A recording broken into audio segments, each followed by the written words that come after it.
Today's podcast is sponsored by HelloFresh. For $30 off your first week of HelloFresh, visit HelloFresh.com and enter promo code TWD30.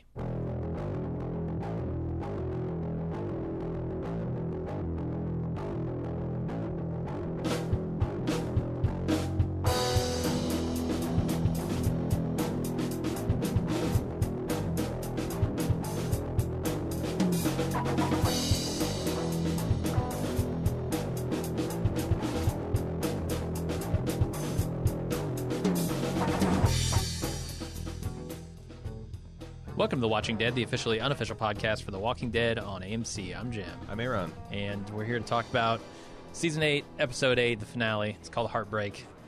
No, that's not true. It's called How It's Gotta Be. That's Gimple talking to the fans. Yeah, Gimple and Kanye teamed up for the ultimate, finale to a season, or half season, I guess. Yeah, how did they not call this Heartbreak? 808 and Heartbreak? Come on. I mean, they delivered it. Yeah, they certainly sure delivered did. it to a lot of fans, but we'll talk about that. What do you think of the episode? Hated it. Thought it was a personal affront. Hated it. No, seriously. Wow, damn. That's rough. What have I said at every turn of this terrible, shitty show that doesn't respect itself or any of its fans? I said I think you said fuck Gimple. I am engaged in this because I still really am intrigued by the story of Rick and Carl and the idea that Carl will have the torch passed him eventually. It's this big, long, Prince Valiant, sprawling epic. And I feel like this episode is a personal insult to anyone who felt that way about the show. And yeah, Gimple has told me that he doesn't really necessarily want my type around. So what am I to make of that? What did you think of it? I don't have that personal bugaboo, I guess, with Carl and Rick. That's honestly not the major reason I'm watching anymore. And kind of never was. I mean, you have, the fact that you're a father, and that's the thing that you identified with, and that was kind of the thing. My thing has always been I want to watch a good zombie show with a lot of well-written characters. That has gone out the window seasons ago. So at this point, I'm watching for the yucks. So to me, this actually was probably the best episode of the season, which I agree with that. Is not saying anything. Don't take anything from that because Right. It's still a bad episode of television in general. You're right. Like half of this episode, I got engaged despite myself because oh shit, I don't see how they're going to get out of this. I think they do some really cool tension building stuff with Negan at the gates. Say what you want about grenade launchers and blowing up houses from the inside out. I'll be saying plenty. The tension is built effectively here, and I think if there were characters that we cared more about, it would be a really good episode. Yeah. That kind of stuff would work really, really well. As is, it's just okay, they did something competently. Yeah. But competent is not good enough, in my opinion. And it's not enough to kind of go back on all the crap that they've done in the past season. Yeah, no. It's I agree with those statements, but I guess, and also, I don't know if people have read or even care about the behind-the-scenes stuff, but if true, and I have no reason to doubt, Chandler Riggs' own words, his father's words, his mother's words on the subject, if true, he was fired in one of the most callous, calculated ways possible. In fact, the most uncharitable interpretation is that this was a message being sent. You fucking squawk about your contract or about being on this show, and we will fucking show you the door. Because the story, as I understand it, is Scott Gimple personally assured Chandler Riggs that he would be on the show for at least 3 more seasons. And as a response, Chandler bought a house by Sonoya where they filmed this thing. He enrolled in a university in Georgia. And months after these important decisions, which I get it, Chandler's probably worth a couple $1 million. But still, he's a young guy. He's got his whole... Months after that, they just fucking kill him off. And you know what? Fuck you, Gimple. Because, maybe AMC made you do it, but, that's no way for a fucking manager. That's no way for anyone responsible for people to behave. Yeah, and I think there's a lot of feedback on this, and people pointing us to articles like the one that you are referencing here. And I think if that's the way it went down, and I don't know that for a fact, but if that's in fact how it happened and the reason it was done, it's extra shameful to see Scott Gimple on The Talking Dead saying, we did it all for the story. Yes. And this is, never will we make a decision like that based on those reasons. It's going to all be for the story. And it's kind of a fuck you to the fans as well. If you're going to use the story and manipulate the story in order to spite your actors and get problem people off in order to save budget, you are doing the fans a disservice as well. Right. You're making a shittier show just to carry out a personal vendetta. Right. Vendetta. There's a lot of fuck yous to go around. It's probably a fuck you to Kirkman, who is the source of the whole "this is all about Carl." This you're going to understand that the story has been about Carl the whole time kind of thing. Yeah. Which it's and we know for a fact that he is suing AMC, and the production staff can't be too happy about that because they've lied about how much money the show's making, Right. and they've screwed him out of profits that he feels he's entitled to. Like it's just gross all around. And here's the other thing. There's like a conspiracy theory saying that what Gimple and company are doing is doing the ultimate rope-a-dope. Like they are deliberately disseminating this stuff in the press so people think that Chandler Riggs is fired and he's going to die. And it's going to turn out that because of some kind of weird combination of toxic zombies introduced here, the doctor and some antibiotics cache that was introduced in season 6, that Chandler's going to be the first confirmed survivor. I'm sorry, Carl is going to be the first confirmed survivor of a zombie bite. And I'm like, if that is all true, they have pulled off all this time and effort to sell you on the biggest goddamn Glenn dumpster fire the world's ever seen. Yeah. What the fuck? Sure. No, that would be... Like, it's even worse. I mean, that's not even selling out your fans. That's not even selling out your story. That's selling out the fundamental concepts and rules of the universe. I mean, it makes Gimple a better person. That's the only thing that version of the truth has going for it. It doesn't make him a monster that would take an 18-year-old child and wad up his next 3 or 4 years of future and throw it into a garbage can. It makes him just a shitty hack writer, which we already knew he is. We've seen...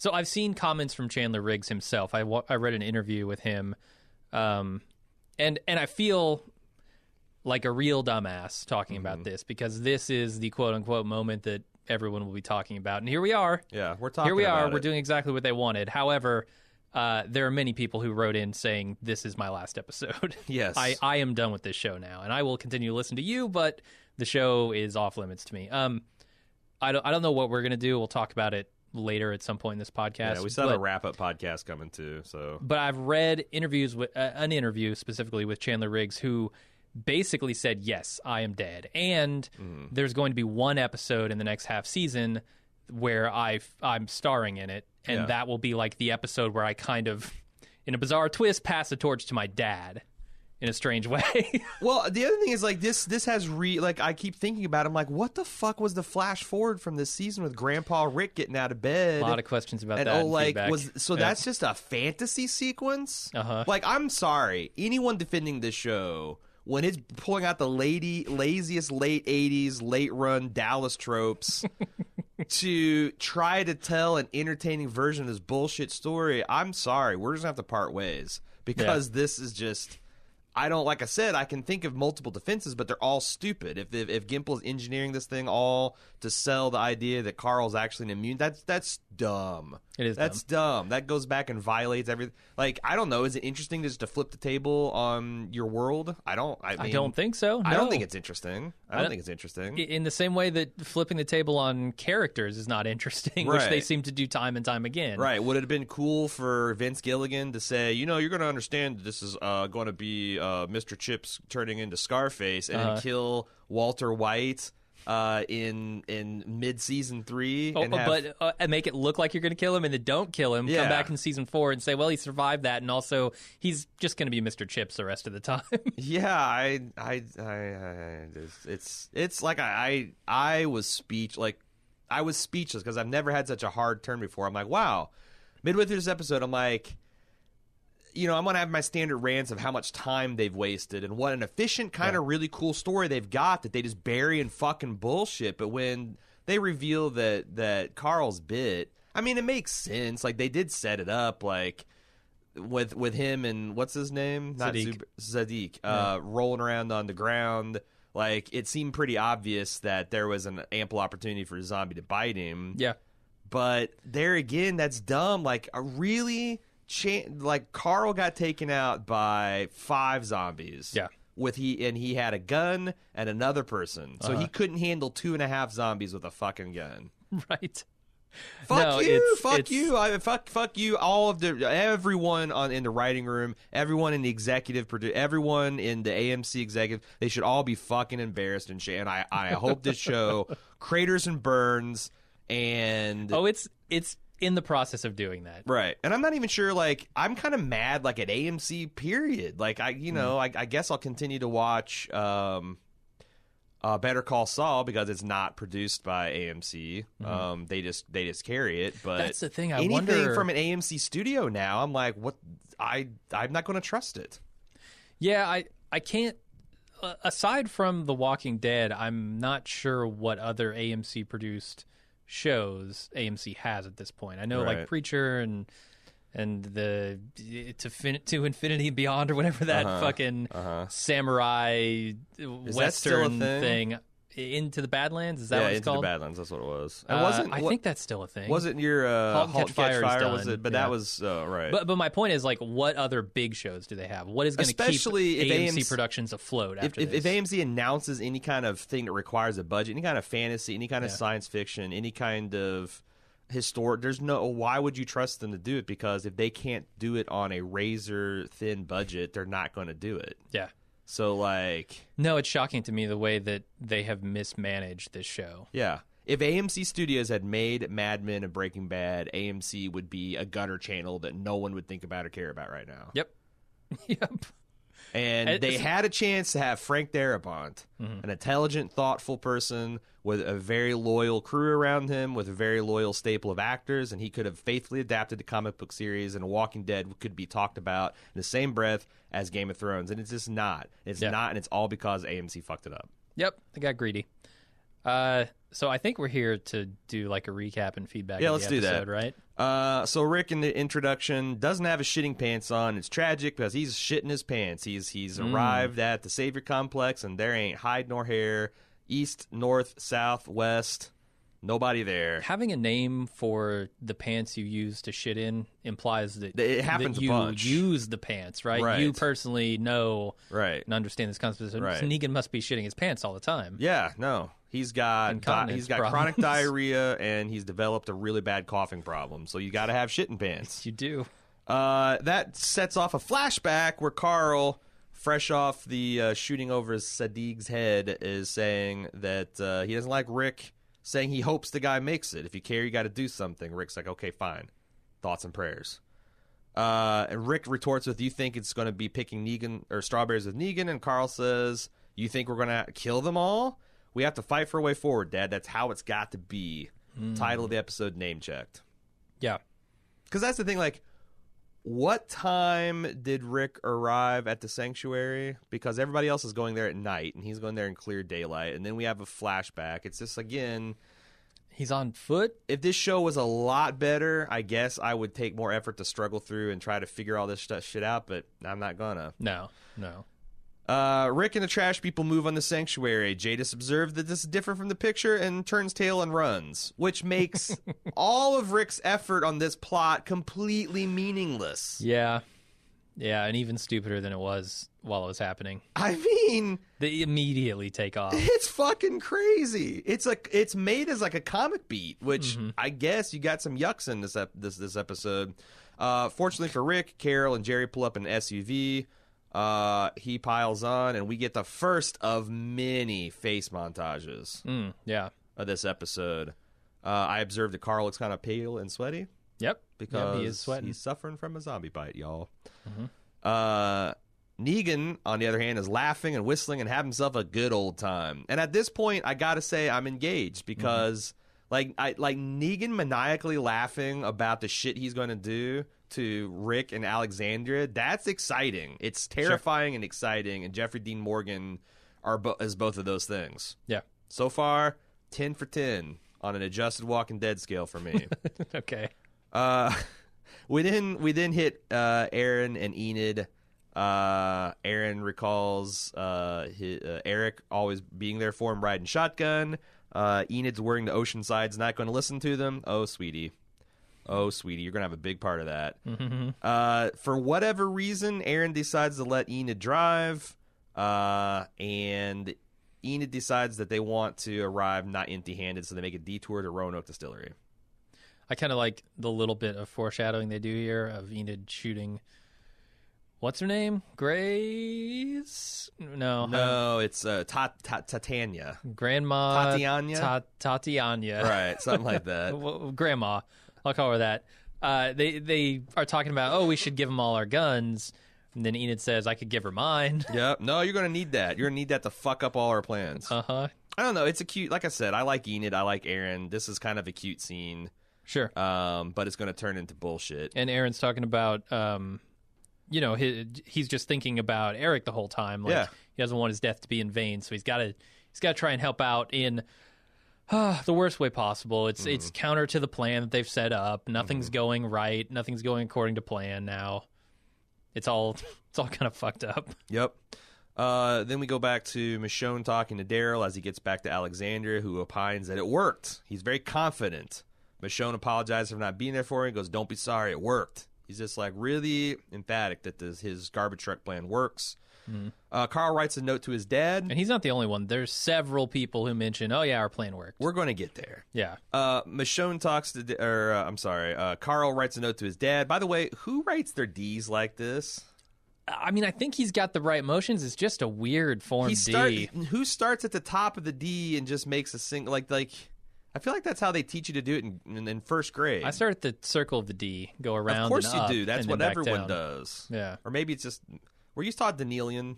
What the fuck is that? Like the fucked up half cursive, half block letter format that was popular in the 80s, elementary schools. Oh. Right. So then it's I think maybe, yeah. So, like the G's are really weird, right? And then all you got to do is just connect the letters and you're writing cursive, which is like, why not just teach a cursive? No, maybe I don't know that one. I thought it was a fucked up version of that, but I learned writing in California. They do weird things out there. Oh, yeah. Yeah. Fucking People's Republic. What are you going to do? Yep. He also finds an old note from Enid that just survived somehow, which is especially poignant. I can write Martian as well. It's especially poignant. And I felt like that we should have gotten a reaction shot from Carl when he saw that, but instead they go wide and they show us his Spartan bedroom where we know his dad and I guess what would you call a stepmom that's not officially married? His lover, his step side piece. Yeah. Or step main squeeze. I don't want to insult Michonne by implying that Rick is stepping outside the bonds of their whatever. I don't know. You see the way Jadis is looking at him. Yeah, that's true. That's true. But I like the contrast between Carl. He just making do with the sleeping bag on the bare floor. You know, Dad's riding high in a fucking, I don't know, probably Casper bed. No doubt. Yeah, for sure. Tara and Rosita are both, Tara's trying to convince Rosita that it quote unquote worked. Rosita remarks that they recovered some smoke and stun grenades and air horns from the Savior cache. There's a comedy scene, loosely in quotes, of Rosita stacking improbable amounts of shit on Tara. For why? Tara sarcastically egging her on. Yeah. I don't know. I don't know where they're going with this stuff. It's not fun. It's funny, but it's not funny. It's supposed to be funny, but it's not funny. Yeah, it's really not funny. Yeah. So Aaron went big on the gift to Oceanside. He stole a whole fucking truck of Roanoke's finest distilled liquor products.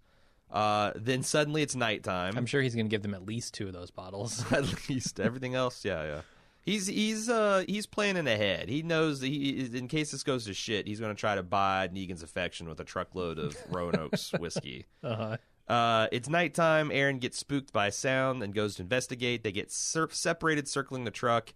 Enid hears Netanya getting the better of Aaron on the other side and turns around and blasts her. Just kills her. Yeah. She's dead, right? I think so, unless they're going to find out that people are immune to bullets next year. And won't that be some shit? Then here comes Cynthia, all grandma, and it's just going to be a shit show. We don't really get back to this, but just in 8B, those of you going along for the ride, this is going to be a shit show. Carl says that he's helping a traveler when Michonne confronts him about what he's doing, throwing produce into the sewer. Then clang, Negan's here. He announces over a loudspeaker, "You lose, it's over. Work up some apologies because the lamest one's going to get killed." And then we get the face montage driving edition. So this is where I think the episode started to get kind of good for me. Yeah. When Negan shows up at the gate. No, I agree. This is what Jeffrey Dean Morgan was cast for, to make these moments work. Yeah. And then at some point it will fall off again. But so this point until after Rick and Negan fight, maybe? Yeah. I think it's all good. Okay. Were you surprised Daryl flying out of nowhere with his garbage truck to plow in Jerry's car? Jerry. I was. That was very surprising. Because that's what happens, and prove me wrong if you don't think that's what happened. Prove me wrong just using evidence from this episode that Daryl just didn't... Like, he's become addicted to not sticking to the plan. And there's nothing less sticking to the plan than ramming your own team with a garbage truck. So obviously it's the thing to do. Yep. Ezekiel's still patting on a stage. He's reading a child's note about piecing out and confronting Negan on his behalf, which is just ridiculous. There's a hilltop convoy to the sanctuary where Jesus is fretting to Maggie about whether the saviors will give up, and she goes, "Well, they probably won't, because would we give up that quick?" And then cut to the man in the back seat. That's a red-bearded hilltop hillbilly who says, "Damn straight, no way we wouldn't give up." You know that guy. Mm-hmm. He's been the fan favorite for a couple seasons now. Right. It's going to be really a shame when he dies. If something happened to him, I don't know how we'd all carry on. I think it might be a moment we'd all talk about. They pull up to a tree blockage, which is a pretty obvious savior trap, and oh shit, they are.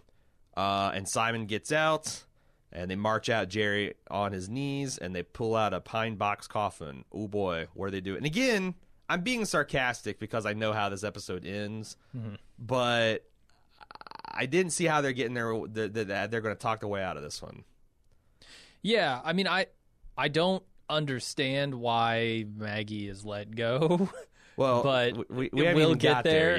Yet, but this scene I thought was mostly effective. I mean, I don't think Maggie and Jesus and the convoy reacted quickly enough or very well at all to what was happening. But Simon is, as usual, an awesome villain. Yes. He's very intimidating, unpredictable, and I think that part of this scene works. No, Simon and Negan are awesome. I do have a problem with like the fact that the Hilltops convoy is outnumbered 3-1 vehicles and manpower. Yeah. And I just saw, we know that Rick won a decisive victory against all the satellite outposts. As many as they showed us. Unless Dwight just didn't know about a few, which doesn't make any sense because he was one of Negan's top lieutenants, or he would lie to Rick, which also doesn't make sense in light of this episode. And we know we saw the sanctuary last week and how under fucking manned it was. Right, because they can't even hold off the workers should they choose to revolt. And they're out of fucking bullets. Right, they just used them all to kill the walkers. As established last episode, and as many people laud Eugene for his plan of using all the bullets to kill all the walkers. So just fucking keep these facts in mind as we go throughout the episode. Carl is back instructing all the adults at Alexandria we're going to do a rear guard action and make it look like we're escaping out the back. You know where we'll be, which is, spoiler alert, the sewers. Negan's outside talking a mess about 2 minutes on TikTok. And then Michonne starts to give Carl shit, and he goes, "Hey, this is my show. Scott Gimple said it. So I bought a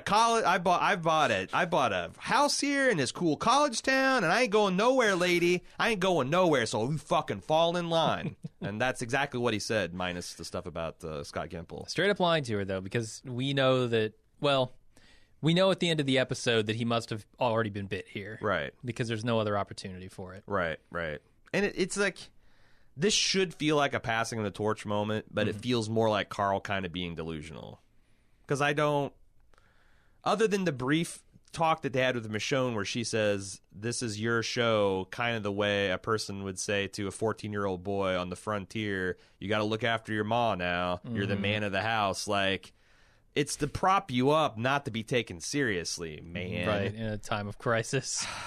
Although I have to say, Carl was the only one doing any prep work whatsoever. Right. For this, he's the only one with a plan. He's passing so why not out these smoke grenades and these flashbangs and stuff, and he's got a plan. He's got a plan. And it's kind again, of we're not privy to it, but it's a plan. Right. Knowing, like, after having watched the episode in the second watch, you understand he's dying already. Yeah. So when he offers himself up to die, I think it works pretty effectively if you already know that. If you don't, you're left saying, what the fuck? That's what I'm saying. Like it works as both a distraction and as sort of like this... confession's the wrong word, but this, like, understanding that Carl has of his role in this now. And this is the amateur hour writing, because Scott Gimple thinks by keeping Carl's nature of his wound hidden from the audience that it's going to make the reveal more powerful. What he's missing is the knowledge of Carl being wounded and doomed, how poignant that is throughout this episode that you completely miss. Yeah. Not being aware that he's wounded. Yeah, it never works as well in retrospect, in my opinion. No. Like, and he's done this enough, he should fucking know it by now. If he'd read an ounce of bad press, he might have been able to well, and of course the AMC execs were working against him. Yeah, and it's all in service of this shocking moment that everyone will be talking about. That is the only reason to do this, because it doesn't work as effective storytelling. It only works to surprise you at the end, so you'll talk about it with your friends. Right. But that's not working. You're losing your audience. You're bleeding viewers. Carl getting bit would be a shocking moment no matter, like, honestly a shocking moment no matter what happened. If this was a better show, this could be an exciting concept. Like a person that you thought couldn't die isn't going to die, or is going to die now. But like, I have no... And what do you want from me as a viewer? Do you want me to be engaged throughout the entirety of this episode with like Carl? I would like or for would that you to rather happen. have that singular shocking moment at the end, which makes me go, I guess I'm going to talk about this tomorrow with my friends? As like, this is so fucking stupid. Yes, that right. seems You're like... confusing me through an hour and 29 minutes of this show, and then you're giving me 1 minute of shocking reveal.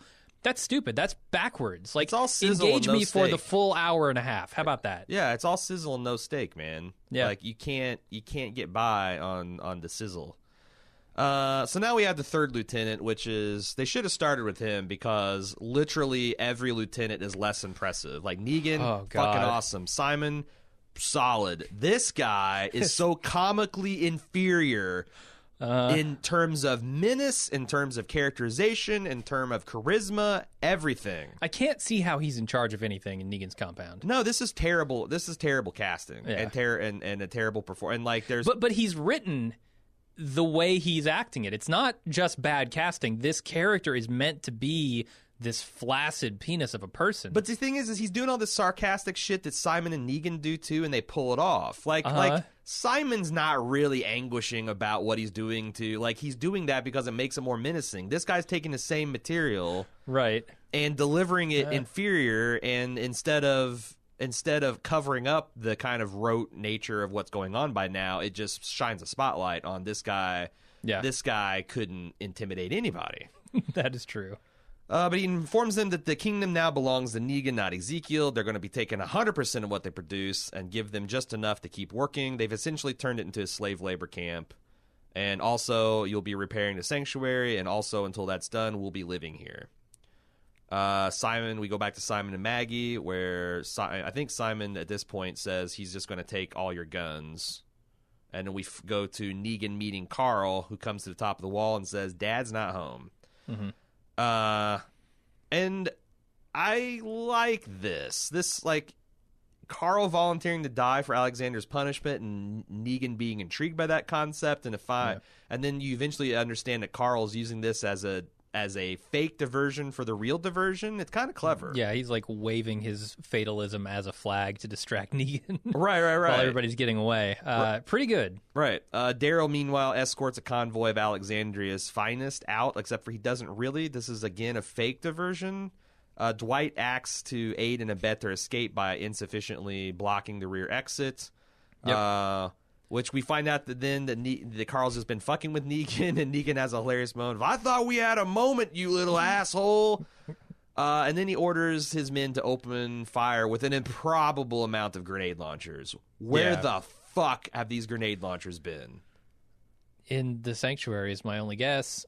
or in some weapons cache outside of the sanctuary. Right. That Dwight didn't know about. Yeah. That Rosita didn't missed. Like, didn't plunder. Yeah. It's just like they literally explode all of Alexandria with these grenade launchers. Yeah. From behind the cold rolled steel fence. From behind the cold, they make a mockery of Reg's wall by going over it. Right, but the more disturbing thing is their aim. They are able, I don't know how they're seeing where they're shooting, but man, their aim is good for not being able to see a damn thing over that wall. Yeah. Carl falls off his perch kind of hilariously. He's stunned, and he starts popping those smoke grenades and running. Yeah, it's kind of funny how many times Carl gets blown up in this episode. He really, yeah. Weak chin, rat face Negan guy wants the kingdom to give up Ezekiel, and that's not happening.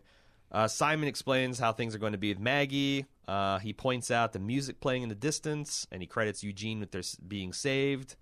And he says it's going to go one of two ways. We're either kill Jerry, put you in this box, take you back to Hilltop, and kill you in front of your people, and lead the Walker herd to the Hilltop. Okay, option 1 sounds pretty good. Number 2? Or you go home, water your sorghum, take care of business. We'll kill one random person, which, by the way, it's a redheaded hillbilly guy. R.I.P. one guy from the scene we saw earlier tonight. Come on, man. Like, they really developed his backstory in this. Would it have killed? Scene, because, like, I feel like I would have at least recognized the blacksmith of the Hilltop. Sure. Yeah. And if I knew that this was going to happen, I could have given him a couple lines with, like, maybe Enid and Carl, and he's taken, like, so he's a likable character. Doesn't have to be a lot. It can be pretty thin. So you're like, oh, shit, they just killed the fucking Hilltop's blacksmith. That's something. Literally having someone go, yeehaw, in the backseat and blow her brains out? What the fuck? Yeah, and this is... This doesn't make a lot of sense because killing a random schmo that nobody knows and is not the leader doesn't quash the rebellion. It makes people angrier, and it leaves the rebellion leaders intact. What is the possible reason for Simon letting Maggie off the hook? Why? I don't understand it, especially when Negan has been yelling the king, the widow, and Rick the whole time. I thought that they were going to drag Maggie off to serve as a fucking concubine to Negan, and that was horrible. But, like, just letting her go scot-free makes no fucking sense. Like, I honestly don't. I mean, it's something tied up with the food production. They think that she's going to work for them. She's a fucking farmer? Well, I don't know that, like, it's tied because she drove a tractor with a torn uterus. They think she's got expert sorghum growing. Yeah. No, it's... For sure. No, I think they need the Hilltop at this point for food production. I get it, but they don't need Maggie. Right, they don't. In fact, killing Maggie as... That's the thing, like... Negan's basic technique, if you're stronger than your opposition and you can capture them and take all their leaders and publicly execute them, and you do that enough times, you will probably but I don't even know that's true. Like, I watched the Vietnam War documentary that Ken Burns made a couple months ago recently, and that's essentially what the United States tried with various Vietnam leaders over and over again. It just emboldened the people. Yeah, it seems like the only way to stop a rebellion is to literally kill every rebel. Yes, that is an effective way to quell it. Because every time you kill another rebel, the remaining rebels get angrier and more determined to stop you. And more people in the middle and even on your side look at aghast at how terrible things are. And So you've either got to kill every last one of them or enough of them to where any rebellion they'd put on is laughable, or you have to come to an agreement of some sort. Right. And that's clearly not going to happen. And the fact that they wouldn't go to the Hilltop, like, to find out that there's 38 people they got prisoner, I mean, that's a better strategy, honestly. Kill Maggie and put, 24 of your dudes with guns in a central place. Like, just treat it like, treat all these places like work camps. What's this, like, visiting once a week and give us your tribute bullshit? It was a terrible plan. Yeah. And Negan is just going to double down on it, apparently. All right. Eugene's having trouble sleeping, Jim. Do we feel sorry for him? No. You don't feel bad for him as 1.5 ounces of wine? No. I don't. His faces are his tortured faces are hilarious. I swear to God, he looks just like Zordon from Power Rangers having crippling constipation. Like, if you put a gray smoky filter on that close up of his face, it just looks like, Zordon having second thoughts of summoning teenagers with attitude. It's like, oh God, what was I thinking? All my life, I'm this all-powerful space wizard. My best plan is to empower 5 fucking teenagers from Earth. What the fuck? Give them giant robots? Yeah.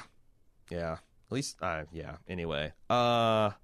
Carl having a grand old time running around Alexandria, dodging saviors and whatnot. Throwing smoke. He swings between like smiling and laughing semi-psychotically and trying not to collapse and dodging buildings which are inexplicably exploding.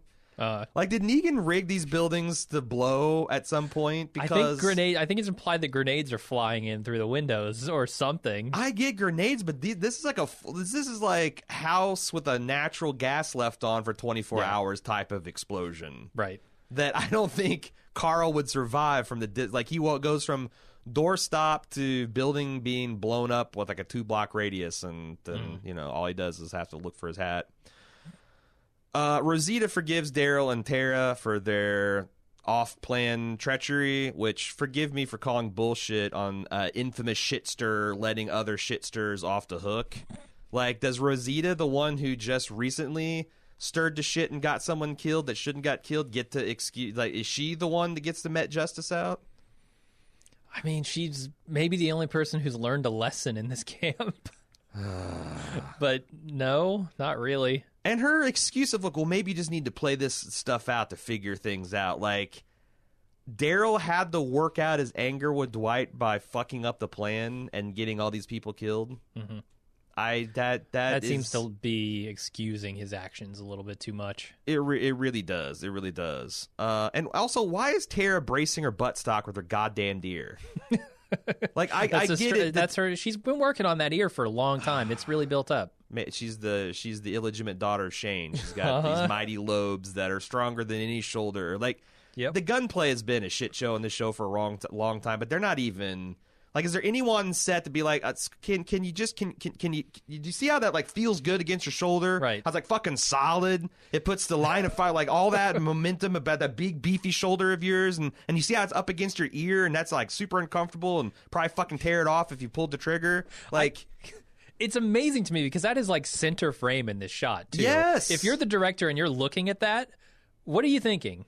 Cut, print, next shot. You're probably thinking, oh shit, we've got one take and she's fucking it up. I guess there's nothing we can do. Move on. You know what? It's dark and the set is filled with smoke. No one will even notice. That's what they're saying. Actually, yeah, I think you're right. That's probably what they thought. Daryl throws a smoke grenade in the middle of the road, which is an obvious trap. Mm-hmm. Dwight rumbles up to it as barcode lady's saying, this is an obvious trap. Stop. We shouldn't go up here. Yeah, and Dwight obviously wouldn't listen. He's trying to get them all killed. Right. Which my point is, like, why? So was this planned out with Dwight?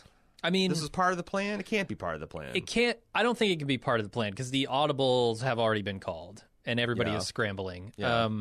This to me was like trusting that it's problematic because Dwight doesn't know who's out there, exactly. Right? And Daryl doesn't know who's in there. Sure, yeah. So he can't call it off like what's-her-face barcode lady asked him to do. And yeah, I don't know how you have faith that this is going to go your way. There was also a bunch of dudes that Carl was saying to do all this stuff. There was like 8 people aside from Michonne and Rosita and Tara and Daryl. Where the hell were they? Because it looked like it was just the 4 principals there to blockade, and they like ran up against 16 dudes and would have gotten their asses torn up had Dwight not, played the traitor to the hilt and just gunned down all of his own men, except for Barcode Lady, who makes it off to make sure that Negan knows that Dwight's a rat fink. And it's extra funny because you can see the Saviors firing back, and Rosita's like full on standing, just standing straight ass up in the middle of a clearing. Next to the road, no cover whatsoever. Right. Just firing her gun. Right. At least Daryl's like ducked down. So Negan rolls into Alexandria with a full army of dudes, which I know I've said where they get the dudes before, but what really incensed me is they could have fixed a lot of this by having Negan give an inspirational speech to the workers of the Saviors. Like, look at these people. Look at what they've done to this is what I've been telling you the whole time about these people. Now, who's going to mount up and join? Because we need all the manpower we get and, like, essentially deputize everyone, something like a Rick would do. Mm-hmm. But instead, he just rolls up with, like, 50 well-armed dudes that look like they came straight out of Central biker gang casting. Mm-hmm. They all got fucking guns and bullets, even though they used all their fucking guns and bullets last episode. Is that why Eugene's having trouble sleeping? He made, like, 1 million bullets in 3 hours, and it just a strain, the psychic strain. Yeah. I don't know. Maybe it's just a case of you can't keep them down on the farm once you give them guns. Like, Maybe. How are you gonna tell the workers you got to go back to being workers? Negan admires the solar panels that they just destroyed. He orders the place search for Carl, and he's going to go chill out at Rick's house and make spaghetti and wait for him to come back. But Carl has taken to the sewers. Eugene visits Dr. What's-His-Face 2.0 and Gabriel, and he sprays him in the face with a water bottle. Like he just missed him. Like he's a cat, yeah. It's just like a cat. Bad cat. He says, hey, I'm going to give you the info you need to escape. That he compromised the guard's coffee, and he is catastrophically crapping his khakis right now. Direct quote from the episode. Gabriel says it's not too late, come with us. And Eugene says, yeah, it's too late. Eugene looking even more ridiculous than Eugene normally looks with his headlamp on. Yep. He's got like a full-on Mugatu going with his hair. Yep. It is just glorious in how bad it is. I will admit that the episode got me a little bit on that. He's got bed mullet. Bed mullet? Yeah. He's been trying to probably get one greasy mullet at this point. No, it's because he washes that thing with the finest conditioner every freaking day. It's the only explanation for how glorious it usually looks. Ezekiel makes a big explosion happen by rolling out a bunch of gasoline barrels and set them on fire. People do not watch the show. I'm not shitting you, but I promise you this is what actually happens. They start playing badly Renaissance fair music. They do. Absolutely. As King Ezekiel traipses through with a chain that wrapped around his fist that he does nothing with. I thought he's going to do some like fucking Fist of the North Star shit with that. He does. He actually something strikes with it. like a tiger ninja pose for 5 seconds as a savior slowly lines up on him, and then weak chin rat face fuck McGee comes and slaps it down and goes, no, you fool, it's the king. We got to take him alive. Yeah, so the chains are there to lock the gate on the saviors. Right. I understand which he that, does. but he still should have been able to punch somebody with it if he's going to have him wrapped around his hand and arm like that. Just all a cool Superman punch. What would have been awesome. What the hell was Bear McCreary thinking? We have a king. He's probably just having fun at this point. We like, have a king that's I'm... leading a popular revolt. Let's dust off some shitty old high school play Camelot. I mean, I'm telling you. Oh yeah, I noticed it. It is Renaissance. It's bad Renaissance fair music. You've got it's almost worth fast forwarding to get to this scene just to see how fucking bad it is. That's Ezekiel's new theme song. We're gonna hear that every time he's on screen from here out. I hope it's his hero music. The Kingdom people somehow managed to buffalo the saviors and take some of their guns and run to the rear gates. Most of the people escape, and Ezekiel chains the gate shut behind them and implores Carol to save his people. Carol, rather, to save his people as she saved him before he gets smashed in the face. Yep. So, yep. Why couldn't he run through the gates and chain it from the other side? There was too much cardboard on the fence. I don't know. He might have just wanted to die. That's kind of I feel like he did. He wanted to, with his arc. He was trying to one up Carl, I guess. You say you're going to die, but I'm actually going to die. Yep. So Maggie gets back to the hilltop. She selects a savior, seemingly at random from the prison, and kills him. She picks the wrong one, by the way. Yeah, no. Why couldn't she kill Rat-Faced Jesus? Yeah. She absolutely should have. He deserves it, A. Yeah. She had to butt him in the face twice with a gun. Yep. Get rid of him. Yep. Butt him in the head with a bullet and see what happens then. And she goes, we're not even, but that's a start. And she explains that we have to prepare this place because we're the only ones that are free, and we're going to have to take in refugees, presumably. But then, why kill a savior? Why fucking the Defiance? Like, if you're the last, you want to lay low. You're the last one standing, and you're gonna house this popular rebellion. Why the fuck would you essentially say, "Fuck you, Negan, come get us"? I mean, I don't know what the other option is. To surrender all of your prisoners, I suppose. In favor of laying low. I mean, but how? It's a lot of people because Negan's going to understand, like, what the fuck? Why you're got 40 dudes worth of food missing? right, feeding them all, and then not to mention all of the survivors and refugees from the other camps. Like, I just none of this makes sense. So I do think they made the right call putting Maggie in charge of the hilltop, because she's one of the only actors. Like, is it just me, or obviously this cannot happen because Carl's going to die? Mm-hmm. Or is already dead in my mind. No, it's a radioactive zombie bite. It's going to give him spider powers. Right. What would a zombie human hybrid? Spider Carl. Zombie Carl. He's got the proportionate speed and strength of an 18-year-old skinny ass zombie. Right. His head turns to jello. Yeah. So Maggie, I feel like she's the better actor of the two, I will say, of Carl or Maggie. Okay. And I don't know that I would have really liked to see Carl carrying the hilltop, which I've heard, I think I've heard is a comic thing. I'm not going to discuss spoilers on this. I don't want to ruin the show for people. Well, you can't ruin the show. He's dead. That's what I'm saying. Like, this is the ultimate. Like, the show and the comics are no longer. Like, this is a show inspired by The Walking Dead. Right. It's no longer a show. It's no longer an adaptation at all. Like, they couldn't make it more clear. When the creator of the comics, it'd be like if in the season of Game of Thrones they kill off Jon and Dany.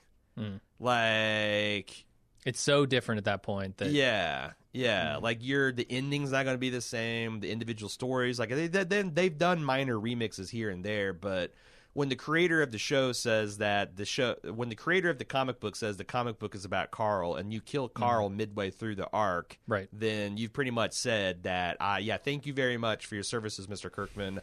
I will take it from here. Dwight, after all the shots on the roadside ambush are over, pleads for his life. He says, "Look, man, I can't go back because Barcode got away and is going to out me. I want you to win. I want Negan to die. We can settle our scores up later." Daryl's going to settle the matter of who gets to wear his fucking angel wing vest right the fuck now. He sure is. As he rips it off of Dwight. Yeah, that was great. So, that, again, on a better show, that'd be an awesome moment.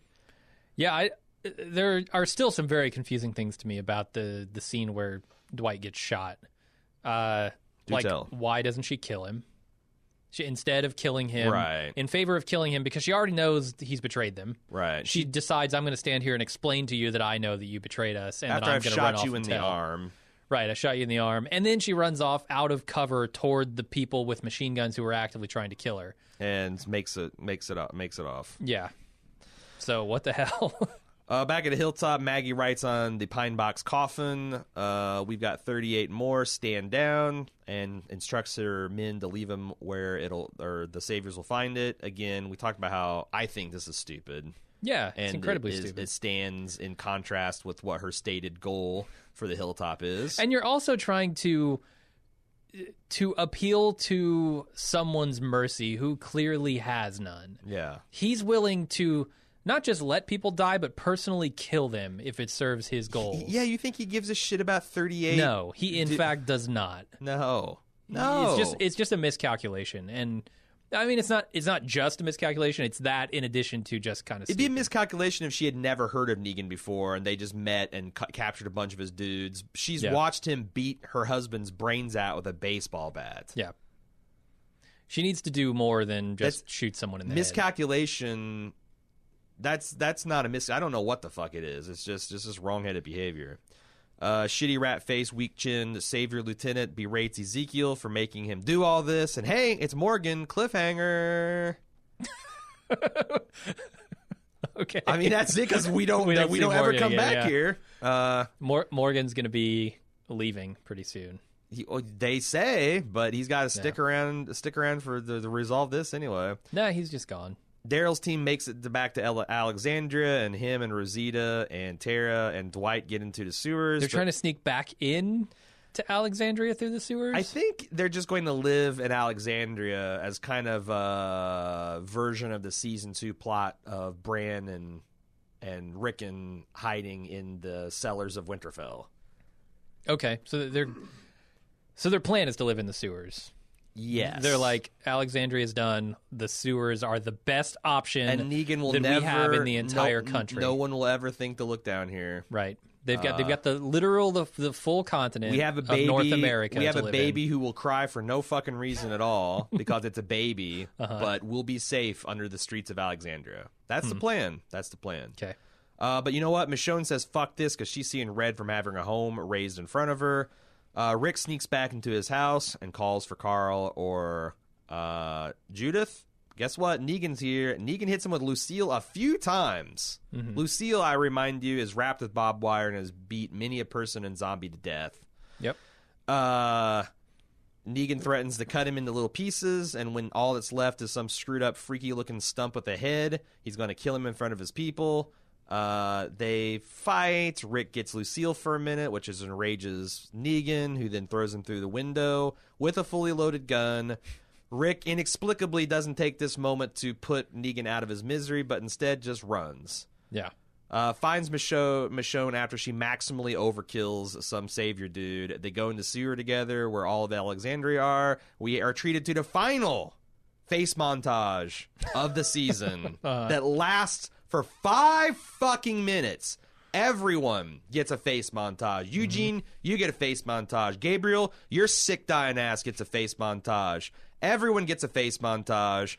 Rick then meets up with Carl, who reveals he's been bitten by showing off his belly button. I'm bitten there right here in the exact middle of my body, Dad. No way you can amputate or cure this. Mm-hmm. I'm dying. And that's where we leave things. Yeah. Wow, you kind of just whizzed right through that last section.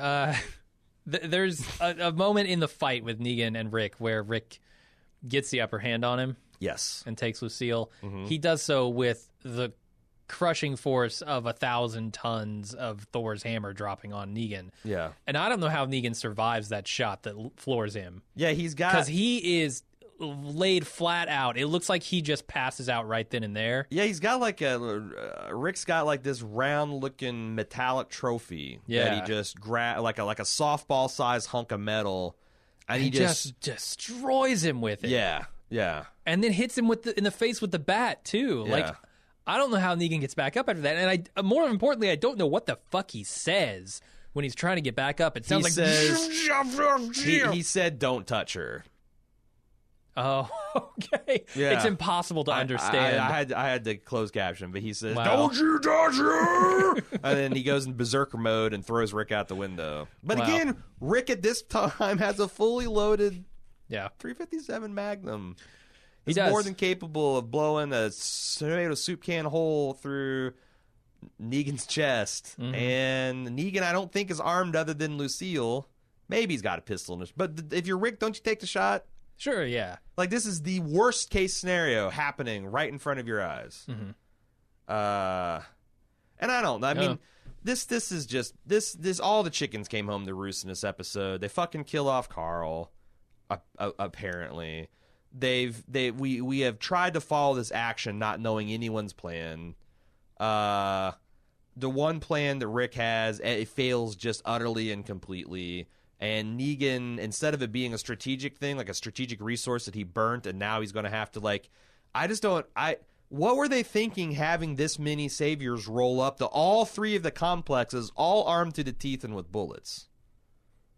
Maybe they didn't have bullets. Maybe they just have grenades. Yeah, maybe. We know that some of them had bullets. Fucking Dwight's crew had shit tons of bullets. Yeah. So... They unleashed a hail of bullets. I mean, I don't understand. It's like if a show establishes that we're running low on food, we don't have enough food, and the next episode ends up with them all eating a buffet. Like, this is the level of just... You told us this is an important thing to know. You told us many times. And then you kept bringing it up this episode, and yet you have all the men and bullets you need. I feel like as far as the people go, the writers have in their heads an idea of the size of the saviors that is much, much, much larger than anything they've ever shown. And as a viewer, that leaves me very confused because I see them taking outposts, and I think the writers say they'll think that these outposts are but one of many, many, many outposts that he has. Hundreds of outposts, and they've destroyed 5. It's a drop in the bucket. The viewers will know that, but they never explain that to us. Do you remember? I don't know if you were with us, but one day, like when the very first Battlefield 1942 came out, we were playing the scenario at a LAN party where we were the Allies storming Omaha Beach, and like it was, I think there was 8 of us, and this thing held 64 people, so we had 8 humans versus minus 64 Nazi robots. Okay. And you'd kill them, and they'd respawn at the top of the hill. Like as we pushed up the hill, there's like this narrow kind of like, I don't know, alley that connects the top part of the map to the bottom part of the map, and we had just killed all the Nazis. We're running down this alley, and they all respawned at the same time, and we were treated to like a waterfall of 52 Nazi robots and tanks just swarming. I feel like that's what Negan's got. He's just like, I haven't used up all my tickets yet. Yeah. Here's another 64 dudes. Bam! There's a couple Panzers, too. What are you going to do about it, Rick? Yeah. I got infinite resources. It's just so stupid. Like, why try to think about anything? Because the next episode will be different. Just turn your brain off and enjoy the Nazis and prop comedy with Tara and Rosita and go fuck yourself. Yeah. I don't know. I do like what the savior the Michonne kills says as his last words. What was like it? They're all dead and it's all your fault. That's some pretty good haunting shit right there, and it works. Yeah. Because Michonne just goes full rager on him. It didn't work for that guy. That guy got no, but ginsued. legacy, baby, legacy. Like she's gonna remember that will haunt her. Yeah. If she wasn't haunted by that CGI deer last season, I don't think anything will. And will haunt also, her. if you thought that the I don't know, the farm or the prison were shitholes, well, now literally they're living in a shithole. Yeah. It's bad news for the group. Yeah. That's the episode. Mm-hmm. I'm assuming we had a decent amount of feedback. Yeah, we had a lot of feedback. Seems feedback. like I could not find any place on the internet where this episode was being hailed. In fact, all of the top threads there's one sticky thread on r/The Walking Dead calling for Gimple's head. There is a Scott Gimple mega thread that all the mods are desperately trying to contain that has like 3,500 people in it raging. This is the biggest shitstorm I've ever seen. I don't. Okay. On one hand, I understand the anger targeted specifically at Gimple. Right. I do. I get it. Right. But you have to know that this is not simply a Gimple problem. No. This is everyone at AMC. No. AMC is running the show into the ground by not paying its actors, by not paying its writers, not paying its directors, giving nobody the time or resources or money they need to get this show done right. Right. They do not care.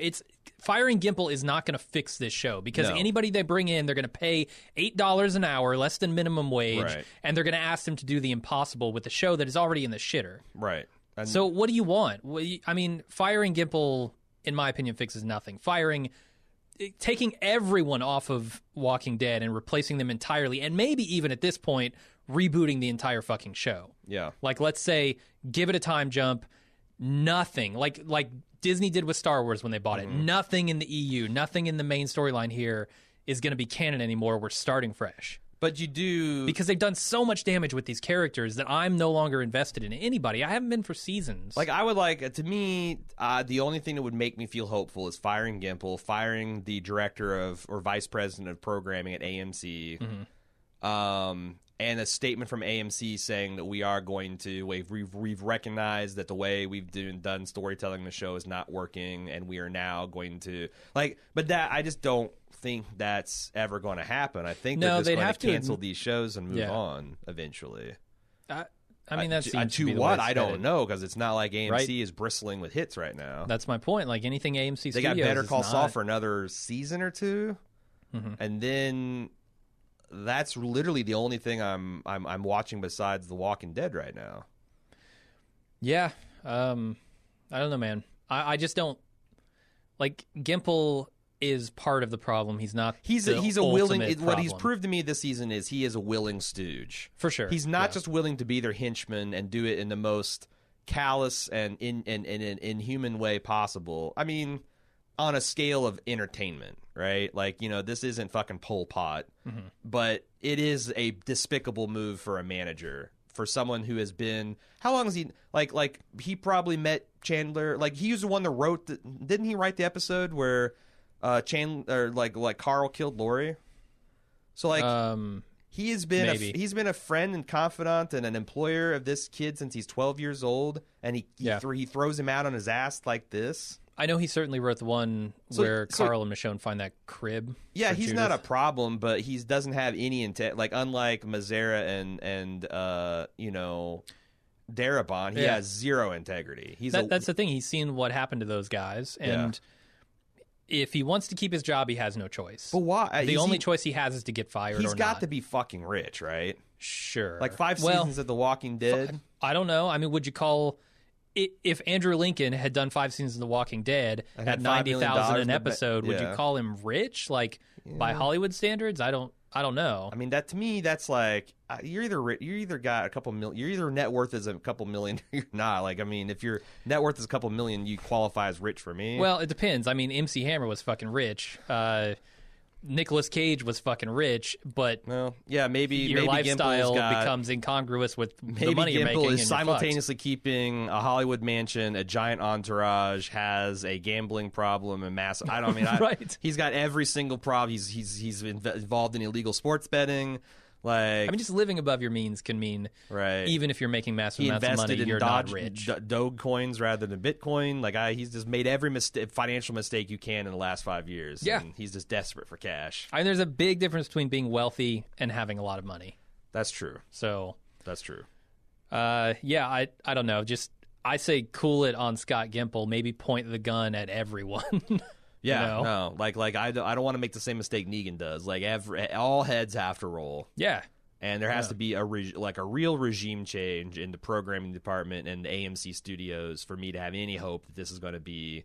And you know what? Like, I know we're not announcing what we're going to do because like no one wants to make a hasty reaction. We haven't seen the programming next year, but as far as the podcast, I do think that I'm done doing full kind of.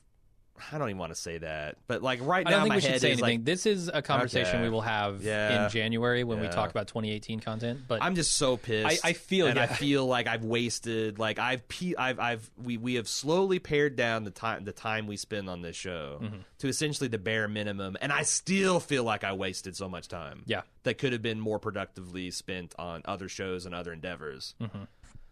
Walking Dead's ratings down. Our ratings are down. I don't know. So, yeah, we'll see what happens. Maybe we should get to feedback. Yeah, let's do it. As we said at the top of the podcast, today's show is sponsored by HelloFresh. They've been a longtime sponsor of ours. I've been using them for a couple of years now. I think Aaron has just tried them, and we'll get to that. But I wanted to tell you a little bit about what they are in case you don't know. HelloFresh is a meal kit delivery service that shops, plans, and delivers your step-by-step recipes to you in pre-measured ingredients. So you can just cook it, you can eat it, and you can enjoy.